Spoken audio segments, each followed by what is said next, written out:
Welcome to beginner friends. అందరికీ నమస్కారం. ఓం నమో భగవతే వాసుదేవాయ. ఓం నమో భగవతే వాసుదేవాయ. భగవద్గీత పారాయణలో ఈరోజు 4వ అధ్యాయము జ్ఞానయోగము 39వ శ్లోకం నంబర్ 39. శ్రద్ధావాన్ లభతే జ్ఞానం తత్పరః సంయతేంద్రియః జ్ఞానం లబ్ధా పరాం శాంతిమచిరేణాధిగచ్చతి. తాత్పర్యం: గాఢమైన శ్రద్ధా విశ్వాసాలు కలవారు మరియు తమ మనో ఇంద్రియములు నియంత్రణ చేసే అభ్యాసము చేసిన వారు దివ్య ఆధ్యాత్మిక జ్ఞానాన్ని పొందుతారు. ఇటువంటి శ్రేష్టమైన అలౌకిక జ్ఞానంతో వారు అతి త్వరగా శాశ్వతమైన పరమశాంతిని పొందుతారు. శ్రీకృష్ణుడు ఇప్పుడు జ్ఞాన విషయంలో శ్రద్ధా విశ్వాసాలను పరిచయం చేస్తున్నాడు. అన్ని ఆధ్యాత్మిక సత్యాలు తక్షణమే అర్థం కావు. కొన్నింటిని ఆధ్యాత్మిక పదంలో ఉన్నతమైన స్థాయి చేరుకున్న తరువాతే అనుభవించగలము. మనం ప్రస్తుతం అర్థం చేసుకోగలిగే లేదా పరీక్షించగలిగే విషయాలనే ఒప్పుకుంటే ఉన్నతమైన ఆధ్యాత్మిక రహస్యాలను అందుకోలేము. మనం ప్రస్తుత సమయంలో అర్థం చేసుకోలేని వాటిని ఒప్పుకోవడానికి విశ్వాసము, నమ్మకము అనేవి చాలా సహకరిస్తాయి. గురువు మరియు శాస్త్రముల పట్ల దృఢ విశ్వాసమునే శ్రద్ధ అంటారు. ఒకవేళ ఇలాంటి శ్రద్ధ తప్పుడు వ్యక్తి మీద పడితే అది భయానక పరిణామాలకు దారి తీయవచ్చు. కానీ అదే శ్రద్ధ ఒక నిజమైన గురువు మీద పెడితే అది శాశ్వత సంక్షేమం దిశగా మనలను తీసుకొని వెళ్తుంది. అదే సమయంలో గుడ్డి విశ్వాసం మంచిది కాదు.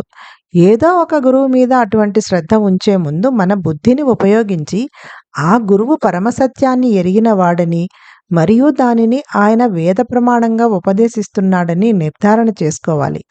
దీనిని నిశ్చయించుకున్న తరువాత ఇటువంటి గురువు మీద మన నమ్మకాన్ని పెంచుకోవడానికి కృషి చేయాలి మరియు వారి మార్గదర్శకత్వంలో భగవంతునికి శరణాగతి చేయాలి. గురువు మరియు భగవంతుని పట్ల భక్తిపై నిస్సంకోచమైన దృఢమైన విశ్వాసం కల వారికి వేదముల జ్ఞానసారం వారి హృదయంలో తెలియజేయబడుతుంది.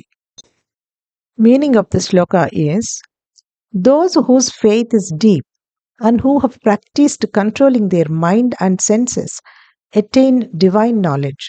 Through such transcendental knowledge, they quickly attain everlasting supreme peace. Sri Krishna now introduces the concept of faith in the context of knowledge. Not all spiritual truths are immediately perceptible. Some of them can only be experienced after having attained sufficient elevation on the path.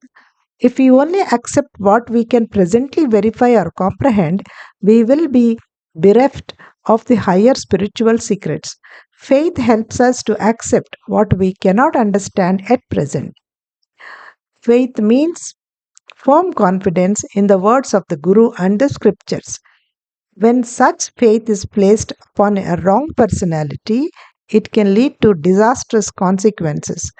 But when it is placed on the true Guru, it opens the pathway for eternal welfare. However, blind faith is not a desirable thing.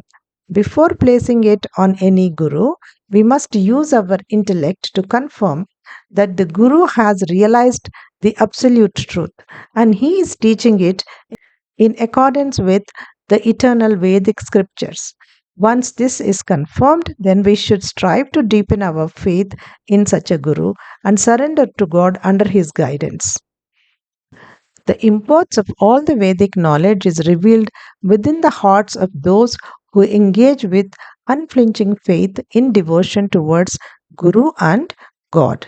Om Namo Bhagavate Vasudevaya.